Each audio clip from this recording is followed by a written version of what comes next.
So the Tide of Shadows Hunt event is finally here, and we're able to take a look at what we can unlock and how to do so. The event is set to last for a good amount of time, almost 2 whole months. This means there's plenty of time to grind those points. But that does not mean everyone can do so all of the time. This is still in the summer vacation and people got work outside of Hunt as well. Because of that, I have tried to figure out how to be the most effective point gatherer possible. And here I am, showing you what I feel works. Let's take a quick look at how the unlocking system works first.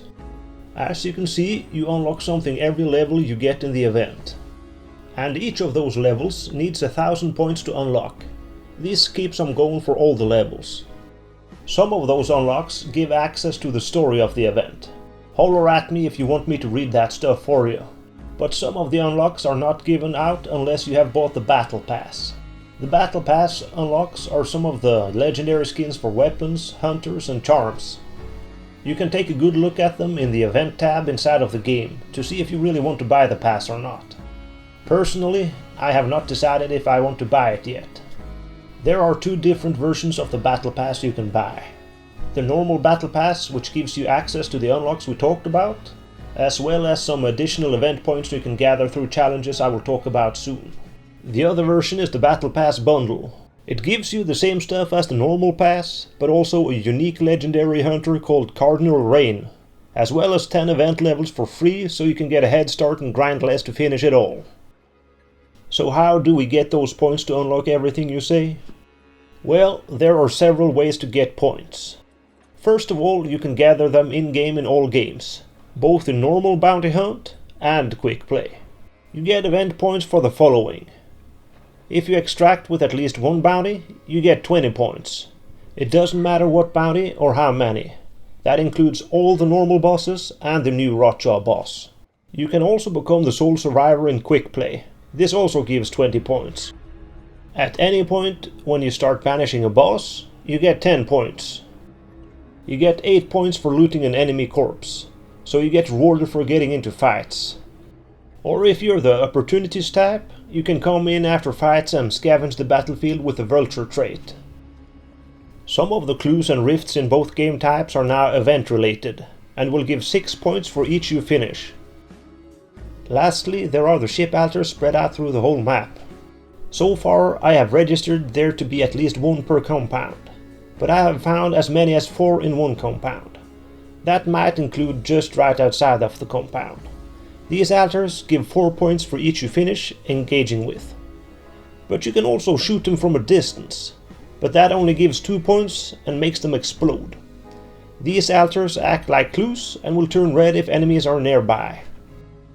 You can boost the amount of points you receive each game by 10% by using specific legendary hunters.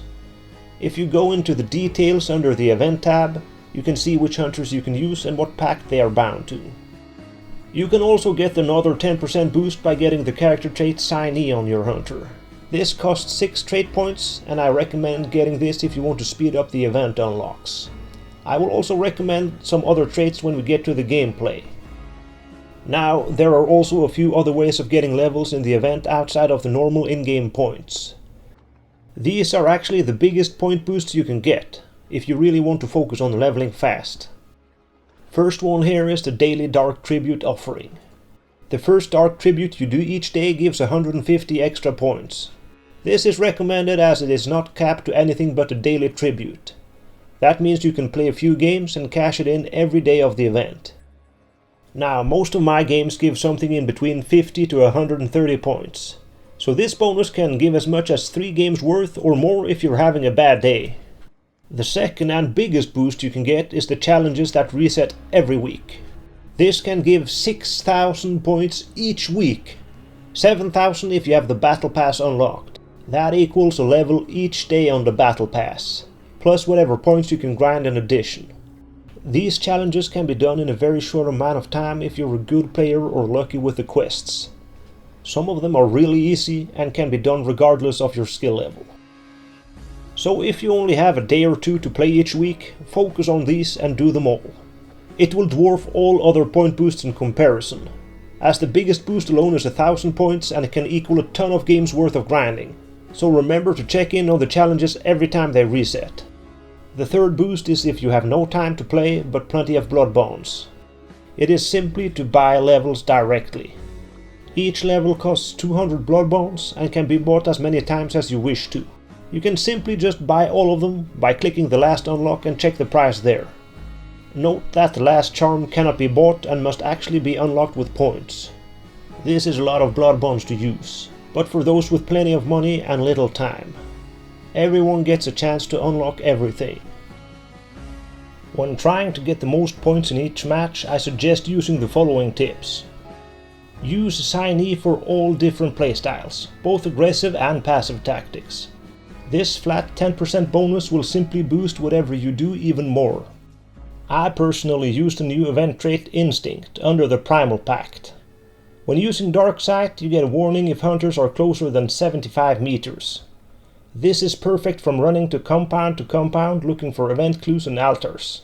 You can get an early warning if someone else is close by, and avoid them if you're only running after easy points without a fight.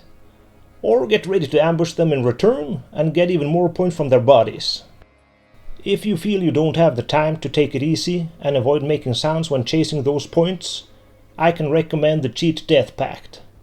This is a pact you can choose no matter your allegiance. With this trait, you don't have to worry if you die trying to get points faster. You can take the chances you normally wouldn't, as this trait will save your hunter from dying permanently as they usually do.